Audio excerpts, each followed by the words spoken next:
नमस्कार, आप देख रहे हैं तेज रफ्तार इंडिया न्यूज लाइव चैनल में आप सभी का स्वागत है। चलिए बढ़ते हैं आज की खास खबर की ओर। क्या है पूरा मामला, जुड़े रहिए हमारे न्यूज चैनल के साथ। वीडियो को लाइक करें, चैनल को सब्सक्राइब करें।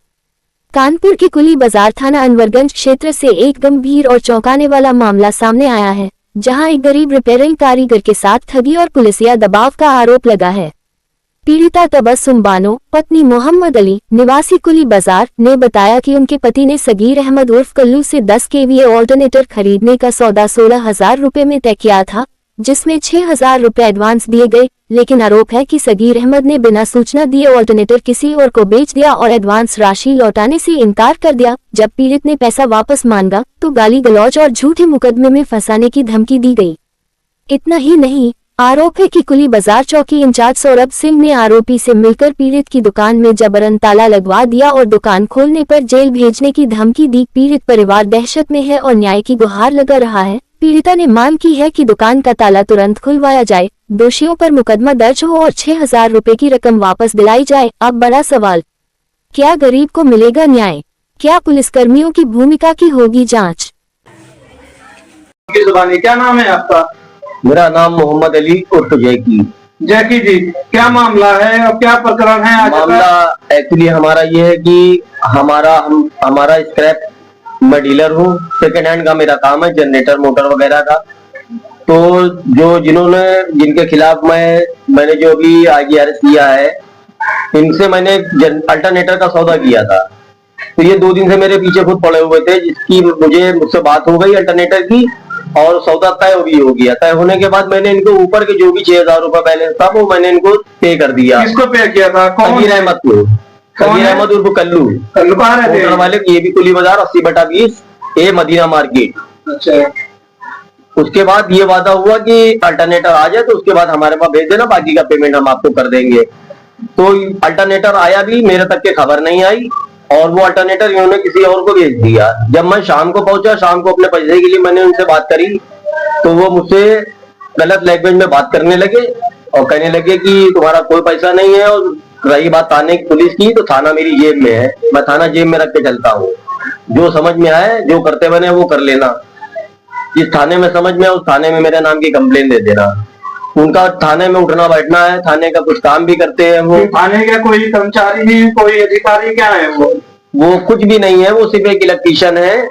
और थाने का जो भी काम होता है, छोटा मोटा लाइट पंखा वंखा, वो ये सब करते हैं। और प्लस आप जानते ही हैं आप लोग कि इस तरह के लोगों को किस लकर से पुकारा जाता है, उनको एक अलग नजर से देखा जाता है। फिर क्या हुआ आगे, क्या मामला हुआ? उसके बाद की प्रक्रिया ये हुई, तो मेरे पास मुझे वहां का चौकी इंचार्ज जो है सौरभ सिंह, वो मुझे प्रताड़ित कर रहा है कल से। क्या कहना? कल उन्होंने मुझे फोन किया कि 1 घंटे में जहां कहीं भी हो कुली बाजार चौकी नोवेल्टी के सामने आ जाओ। तो मैंने उनसे वजह पूछी कि सर वजह क्या है, कि मैं क्यों आ जाऊं, आखिर आप वजह बताइए। तो उन्होंने वजह बताने से साफ इनकार कर दिया कि यहाँ आओ तो मैं वजह बताऊंगा, और अगर नहीं आए 1 घंटे के अंदर तो मैं आपके घर आ जाऊंगा। अगर मैं आपके घर आ गया तो फिर आप समझना कि आपके साथ क्या हो जाएगा। ये उन्होंने मुझे धमकी देते हुए 1 घंटे का समय मुझे दिया। 1 घंटे के बाद उन्होंने फिर मुझे फोन किया। फिर उन्होंने बोला, तो मैंने उनसे बोला कि भाई मेरा काम लगा हुआ, मैं काम में फंसा हुआ, मुझे समय लगेगा। तो कहने लगे 1 घंटे का समय मैं और दे रहा हूँ, उसके बाद फिर देखा जाएगा। आपने उनसे जानकारी मांगी, किस बिना पे हमें बुलाया जा रहा है? मैंने जानकारी मांगी तो वो मुझसे यही बोल रहे हैं कि यहाँ पे आओगे तो मैं आपको बताऊंगा मैं किस बिना पे बुला रहा हूँ। आपको कोई जानकारी कोई भी जानकारी नहीं, ना उन्होंने दिया मुझे जानकारी। मेरे लाख पूछने के बावजूद भी उन्होंने कोई जानकारी नहीं दी। और दूसरी बात, जब आज सुबह का वक्त हुआ तो उस समय मेरी दुकान खुली हुई थी। तो पहले तो सगीर अहमद आए, इन्होंने ये मुझे देखने के लिए, मैं वहां पे था नहीं, लड़का दुकान पे, सगीर अहमद जिनसे हमारा लेन देन का मामला है, वही आए आपको देखने। वो पहले देखने के लिए आए। उसके बाद उन्होंने फोन करके बुलाया चौकी इंचार्ज सौरभ सिंह को। वो आए तो लड़का हमारी दुकान में बैठा काम कर रहा था। लड़के को उन्होंने गाली दे के खड़ा किया, भगाया और दुकान का शटर गिरा के ताला लगा दिया। और लड़के से अब शब्द बात करी, उल्टी सीधी गालियां मुझे दी। कहने लगे अपने मालिक से कह देना, बहुत गालियां दी। अब मैं क्या बताऊं, न्यूज चैनल पे गालियों का नाम लेके, मैं न्यूज चैनल को बदनाम नहीं करना चाहता हूं। और ये अल्फाज उनके थे, उन्होंने ताला लगा दिया। और लगाने के बाद उन्होंने एक धमकी मुझे और दी कि अगर दुकान खुल गई बिना पेशी के, बिना हाजिर हुए अगर दुकान खोल दी तो झूठे मुकदमे में अंदर कर देंगे, कि कोई भी मुकदमा लगा सकते हैं। जब दुकान के वो ताला लगाते उस वक्त आप मौजूद थे दुकान पे? उस वक्त मैं मौजूद नहीं था, मेरा लड़का जो मेरे पास मेरे अंडरटेकिंग काम करता है वो था, वो गवाह है। फिर क्या हुआ आगे? उसके बाद का प्रोसीजर क्या हुआ, फिर वो ताला वाला लगा कि वो लोग चले गए। फिर ना उनका कोई फोन आया और ना ही कोई बात हुई। उसके बाद से उनका कोई फोन नहीं आया? कोई फोन नहीं आया, कोई बात नहीं। आगे की क्या कार्रवाई करी है? आगे की बात मुझे कानूनी कार्रवाई करनी है इनके खिलाफ।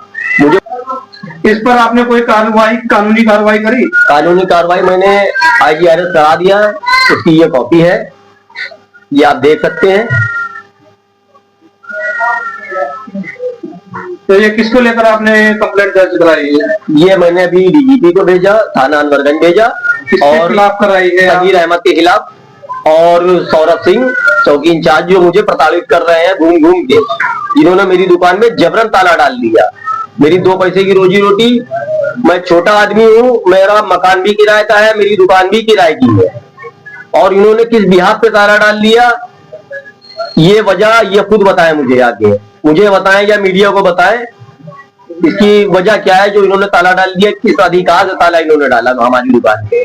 आप कानपुर शहर के कानपुर कमिश्नर से क्या मांग करते हैं? माननीय सूबे के मुख्यमंत्री योगी जी से क्या कहना चाहेंगे? क्या मांग? मैं यही कहना चाहूंगा, मुझे न्याय की बस मैं उम्मीद रखता हूँ, मुझे न्याय चाहिए।